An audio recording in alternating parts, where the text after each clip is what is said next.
మనకి తెలుగు మాట్లాడడానికి భవిష్యత్తులో ఎట్లాగే రావాల్సి వస్తుంది. ఇప్పుడు తెలుగు అందరూ ఇంగ్లీష్ మీడియంలో పెట్టి తెలుగులో మాట్లాడితే ఆ పిల్లల్ని తన్నడం, తెలుగులో మాట్లాడితే పనిష్మెంట్ ఇవ్వడం చేస్తున్నటువంటి రోజుల్లో చాలామంది తెలుగు మర్చిపోయారు. తెలుగు రాయడం చాలామంది తెలియదు. ఈ మధ్యన కొన్ని ఈ పెద్ద పెద్ద హోర్డింగ్స్ ఉంటాయి కదా, వాటి మీద తెలుగు చూస్తుంటే విచిత్రంగా ఉంటుంది. తెలుగు ఏది గూగుల్ తెలుగుని ట్రాన్స్లేట్ చేస్తున్నారు.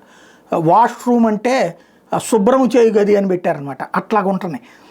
తాజాగా నార్వే వాళ్ళు మాత్రం అట్లా కాకుండా స్పానిష్ భాష మాట్లాడేటటువంటి యూరోప్ వర్కర్లకి 5,400 యూరోలు డబ్బులు ఇస్తామన్నటువంటిది ప్రకటించారు.